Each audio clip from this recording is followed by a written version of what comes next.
નાગરિકોની સુરક્ષા એ રાજ્યની પ્રથમ જવાબદારી છે તેવી નોંધ સાથે ગુજરાત હાઈકોર્ટે રાજ્ય સરકાર 156 નગરપાલિકાઓ અને 8 મહાનગરપાલિકાઓને રખડતા ઢોરોના ત્રાસને ડામવા નીતિ બનાવવાનો આદેશ કર્યો હતો.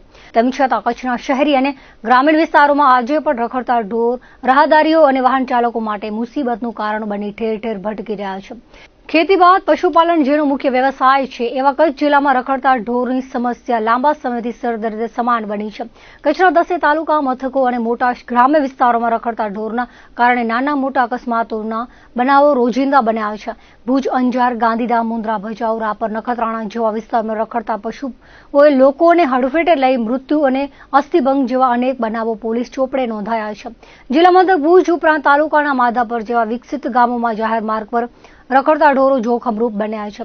બજાર વિસ્તારોમાં થતા આખલાઓના યુદ્ધનો ભોગ રાહદારીઓ, વાહન ચાલકો બને છે. અનેક કિસ્સાઓમાં લોકોને અસ્થિભંગ સહિતની ઇજાઓ પણ થતી હોય છે.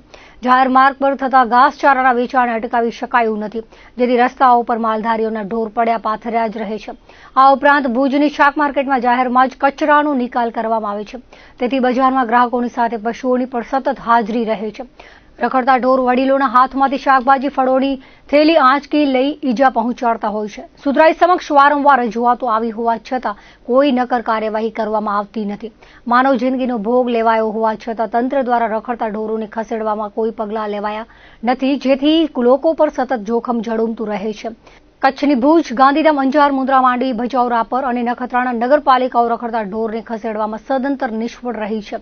હાઈકોર્ટે રખડતા ઢોરના ત્રાસને ડામવા રાજ્યની તમામ નગરપાલિકાઓને નીતિ ઘડવાનો આદેશ કર્યો છે. તેમ છતાં લોકોને રખડતા ઢોરના ભયના ઓથાર હેઠળ જીવવાની ફરજ પડી રહી છે. કચ્છનો ભાગ્યે જ કોઈ વિસ્તાર એવો હશે જેમાં પશુઓ માટે પાંજરાપોળની વ્યવસ્થા નહીં હોય. મોટાભાગના વિસ્તારોમાં ઢોરને પૂરતી વ્યવસ્થા હોવા છતાં સુધરાઈ જેવી સંસ્થાઓના ઉદાસીન વલણથી શહેરના માર્ગો પર રખડતા ઢોરો નજરે ચડી રહ્યા છે. કોઈ જીવલેણ દુર્ઘટના બને ત્યારે તંત્ર 1-2 દિવસ પૂરતી કાર્યવાહી કરી સંતોષ માની લે છે. કચ્છવાસીઓને રખડતા ઢોરની સમસ્યામાંથી કાયમી છુટકારો ક્યારે મળશે તેવો સવાલ લોકોમાં ઉઠી રહ્યો છે.